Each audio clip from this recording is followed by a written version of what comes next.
Hallo zusammen, ich bin Tobias Und ich bin die Anna. und wir zwei sind immer noch zusammen im Schwarzwald unterwegs. Heute im Hochschwarzwald und heute habe ich die Tour rausgesucht.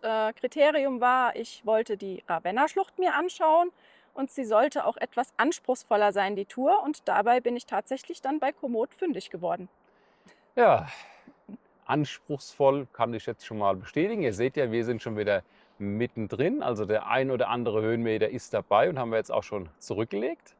Ja, neben dem Anspruch gibt es aber, wie ihr seht, sehr schöne Aussichtspunkte. Hier zum Beispiel mit Blick auf den noch schneebedeckten Feldberg. Ja, ihr folgt ein Stück lang dem Querweg und ja, wir sind gespannt, was wir noch so alles erleben. Die Schlucht, das können wir schon mal spoilern, war richtig geil. Und wenn ihr wissen wollt, wie Schlucht und Weg so sind, Dann kommt mit und wir schauen es uns gemeinsam an.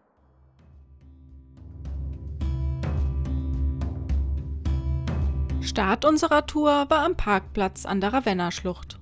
Von dort aus ging es direkt auf das berühmte Eisenbahnviadukt zu.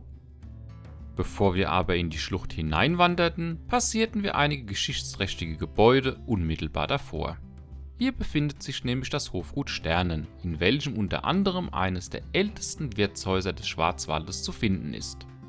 In der Vergangenheit diente das Hofgut unter anderem als Zollstation und konnte namenhafte Gäste wie Goethe oder Marie Antoinette beherbergen.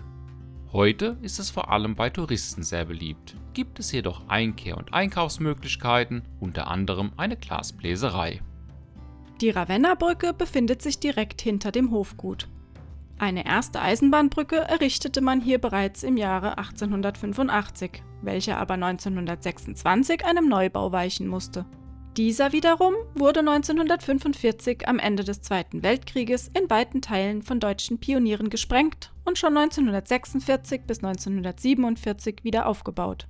In ihrer heutigen Form hat die Brücke eine Länge von 224 Metern und eine Höhe von 36 Metern. Nachdem wir die Brücke ausführlich bestaunt hatten, folgten wir dem Lauf des Baches Ravenna bergan und wanderten in die Schlucht hinein.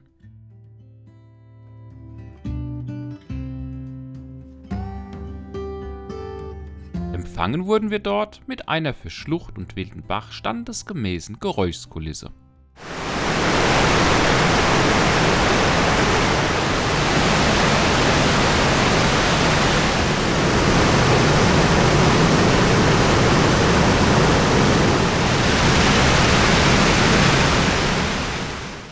Immer wieder faszinierend, welche Kraft und welche Lautstärke das Wasser auf seinem Weg bergab in so einem engen, wilden Bachlauf entwickeln kann. In der Ravenna-Schlucht hat er auch ganze 4 Kilometer Zeit, sich auszutoben.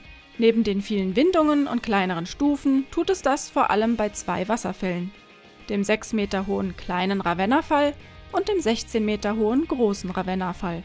Genutzt wurde die Wasserkraft in der Vergangenheit von mehreren Mühlen in der Schlucht, von denen heute noch 2 erhalten sind. Die abwechslungsreiche Wegführung durch die Schlucht ließ uns ganz die Zeit vergessen. Die vielen schönen Eindrücke und Überraschungen, die der Weg hinter jeder Biegung zu bieten hatte, nahmen uns völlig in Beschlag.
Leider hatte auch der Wandergenuss in der Ravenna-Schlucht irgendwann ein Ende und wir mussten den Bachlauf langsam aber sicher verlassen. Hier stießen wir auf den bekannten Querweg, welcher von Freiburg bis an den Bodensee führt. Tobi war heute sogar so wanderlustig, dass er ein nahes Kiosk links liegen ließ und direkt den Aufstieg fortsetzte. Auf schönem, schmalem Pfad wanderten wir auf den Höhenzug hinauf, wo uns lichter Wald und einige superschöne Aussichten erwarteten.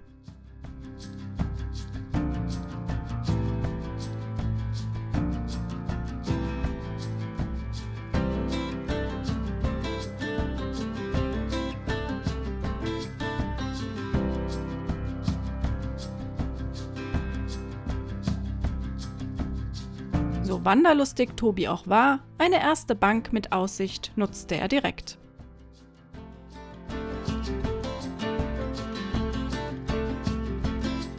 Hier konnte man sogar noch den schneebedeckten Feldberggipfel sehen.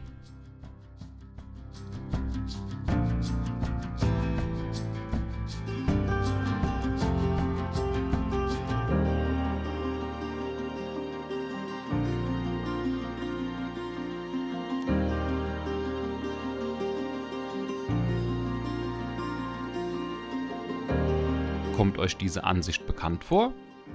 Richtig, hier haben wir unsere Anmoderation gemacht. Das war aber auch ein echt schöner Aussichtspunkt.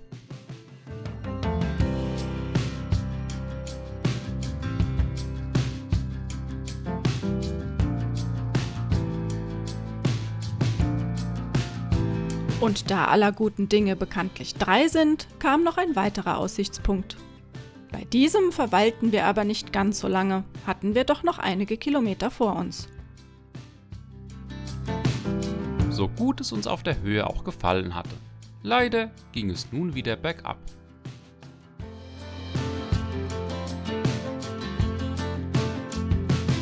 Für alle, die sich fragen, warum Tobi viel öfter im Bild ist als ich aber dafür fast jedes Thumbnail ziere, nun, hier die Antwort.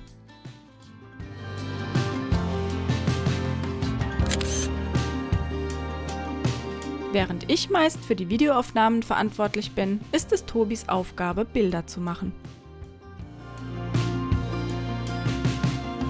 Nach dem Höhenzug verließen wir nun auch den Querweg und wanderten endgültig in Richtung Tal.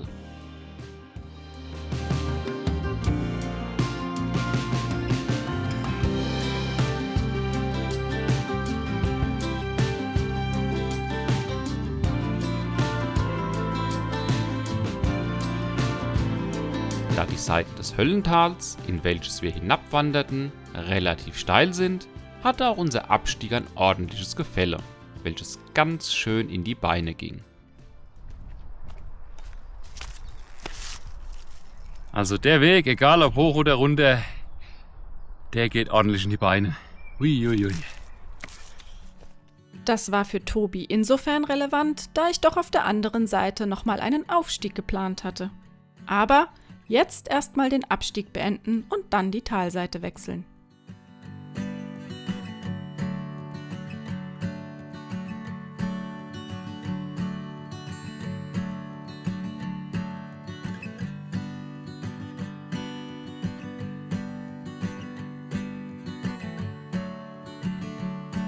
Und wie kommen wir hier auf die andere Seite? Immerhin liegt zwischen uns und der Fortsetzung unserer Tour die vielbefahrene B31. Ah, einfach drunter durch. Auf der anderen Straßenseite ging es dann noch ein Stück an selbiger entlang. Erst über Wiese, dann über schönen schmalen Pfad. Das ließ einen fast die Geräuschkulisse des Verkehrs vergessen.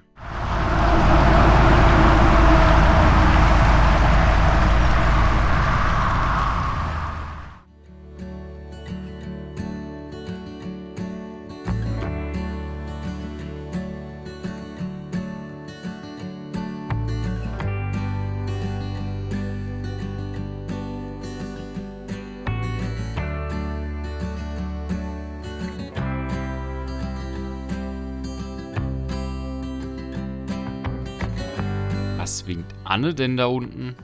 Ich glaube, sie will uns was mitteilen. Ich vermute, meine kryptischen Zeichen hat man da unten nicht so gut verstanden. Da, wo ich eben gewunken habe, da ist der Abzweig. Da könnte man jetzt ganz kurz zurücklaufen zur Ravennabrücke, da wo wir auch geparkt haben. Über einen schönen schmalen Pfad. Ja, aber ich möchte ja gern die Tour anspruchsvoll halten und außerdem verspreche ich mir jetzt von der anderen Seite der Schlucht auch noch einen schönen Blick auf die Brücke. Von oben. Schauen wir mal. Ja, da schauen wir mal. Wie so oft ließ mich Anna auch hier nicht den einfachen Weg gehen. Also wieder ran an die Höhenmeter.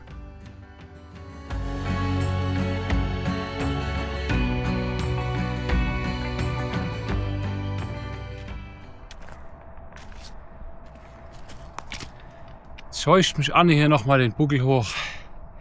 Was ein Glück in bisher nur moderater Steigung. Hab noch die Befürchtung, das dicke Ende kommt noch. Lass mich mal überraschen. Die Überraschung wartete nur wenige Meter weiter auf uns. Der breite Forstweg ging in einen schmalen Pfad über, welcher in Serpentinen steil bergan führte.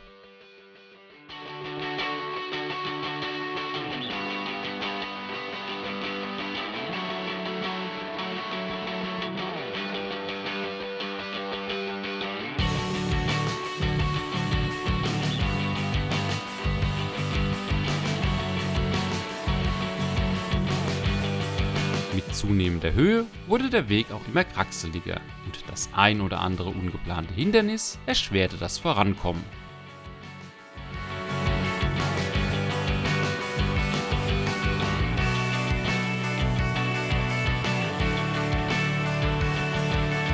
Einen Mountainbiker schien die Wegschwierigkeit nicht zu schrecken, nutzte er den Weg doch für seine Abfahrt.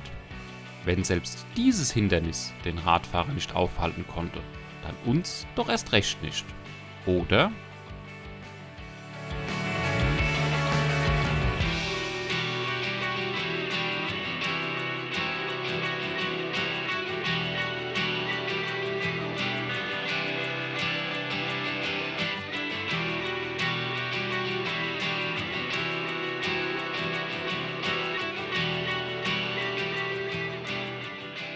Nicht, dass wieder was wackelt. So. Gratis haben wir hier noch extra Schwierigkeit bekommen. Kann man sich jetzt drüber freuen oder nicht? Ich finde es auf jeden Fall spannend. Dann rate doch einfach mal, wer sich drüber gefreut hat. Und wer vielleicht eher nicht so. Während Anne bei jedem Meter Aufstieg und zunehmender Schwierigkeit immer mehr strahlte, nun, ich schaue wohl, wenn ich so im Nachgang auf die Aufnahmen blicke, nicht immer ganz so erfreut aus. Auch wenn ich es gerne einfach habe, machen mir die wilderen Abschnitte immer wieder Spaß. Nur fällt es mir schwer zu strahlen, während ich mich auf den Weg und meine Beine konzentriere. Dann war auch dieser Abschnitt geschafft und oben erwartete uns etwas überraschend noch einmal ein fast märchenhaft anmutender Waldabschnitt zum Genießen.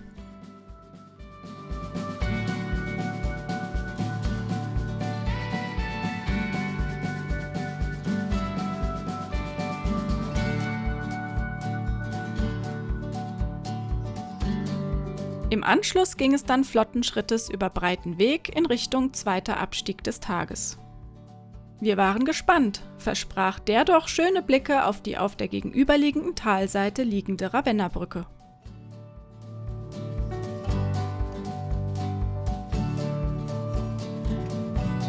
Und wir wurden nicht enttäuscht. Auch wenn der Pfad etwas verwildert daherkam, die Sicht auf die Brücke war allererste Sahne.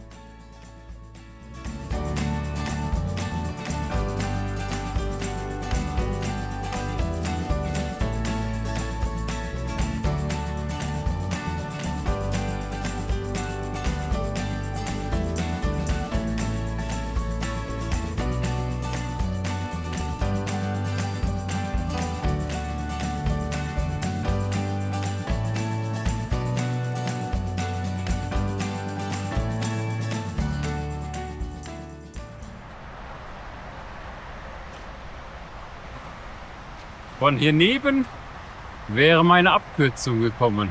Und Anne signalisiert hinter der Kamera, gut, dass wir so nicht gelaufen sind. Naja, gut, böser Blick, mal besser weiter.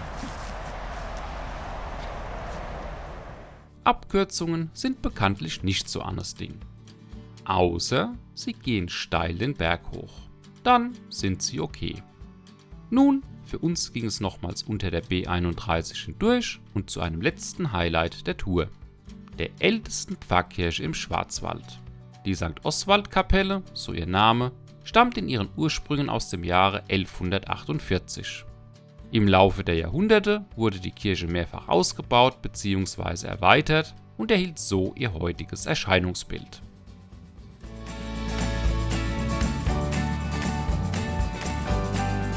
An einer Streuobstwiese und am alten Zollhaus vorbei ging es wieder zurück zum Hofgut Sternen.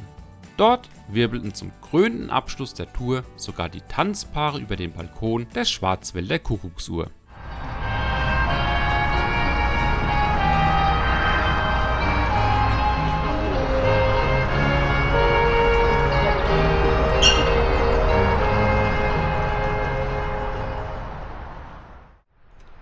Da haben wir es geschafft. Annes Runde rund um die Ravenna-Schlucht ist gewandert. Ja, und die Runde, die hat auch genau das gehalten, was ich mir davon versprochen oder erhofft habe. Schon der Einstieg war toll, hier mit dem Viadukt hinter uns. Man kann es vielleicht noch ein klein wenig erahnen. Dann also durch die Schlucht durch ist schon schön, weil die schlängelt sich so langsam nach oben und auch der Weg geht immer mal rechts und mal links von diesem Bach entlang. Man hat einige Wasserfälle dabei und dann entsteigt man der Schlucht. Genau, und dann sind wir abgebogen auf den Querweg über die Höhe entlang. Natürlich erstmal auf die Höhe hoch und dann weiter. Da ist erstmal ordentlich Schweiß geflossen, aber oben war es dann richtig schön zu laufen, auch mit sehr schönen Aussichten bis hin noch zum schneebedeckten Feldberg. Stimmt, den haben wir auch gesehen. Genau. Ja, und wir hatten sehr viele schmale Bergpfade, die mal mehr und mal weniger steil dann waren. Hier und da gab es einen Forstweg dazwischen. Also der Abstieg in Teilen war so ein bisschen eine Durststrecke, auch die Straße entlang, beziehungsweise Teile des Aufstiegs auf der anderen Talseite, bis es dann an den Noppelfelsen ging. Ja, da wurde es dann richtig spaßig. Also das wurde dann spannend, weil war halt sehr steil und der Weg nicht so ganz gepflegt. Wahrscheinlich hängen sie da noch etwas tatsächlich hinterher. ein Wanderweg. Die gelbe Raute hing da öfter mal an irgendwelchen Bäumen, aber der Zustand war doch etwas abenteuerlich. Ja, für uns. Für andere, die machen das mit Mountainbike. Genau, dann als wir wieder oben waren, auch da sehr schön zu wandern, schmale Pfad mit Bach dabei, so ein bisschen verwunschen anmutend, dann nochmal über breiteren Feld- bzw. Forstweg. Dann haben wir wieder den spannenden Abstieg. Den abenteuerlichen Abstieg, kriegt man aber nochmal eine schöne Aussicht dann auch auf die Ravenna-Brücke. Genau, also da auch Wegpflege, aber Wegmarkierung vorhanden. Also von daher, also wenn ihr euch mal die genaue Route, die wir da gelaufen sind, angucken wollt, ich verlinke euch das Ganze unten in der Beschreibung, also unsere Komoot-Tour, falls ihr gedenkt, das nachzuwandern, natürlich auf eigene Gefahr. Gut, und dann würde ich doch sagen, war es das für dieses Mal wieder von uns. Wir hoffen, euch hat es gefallen, uns zu begleiten. Euch wie immer viel Spaß beim Wandern. Und dann sehen wir uns beim nächsten Mal wieder.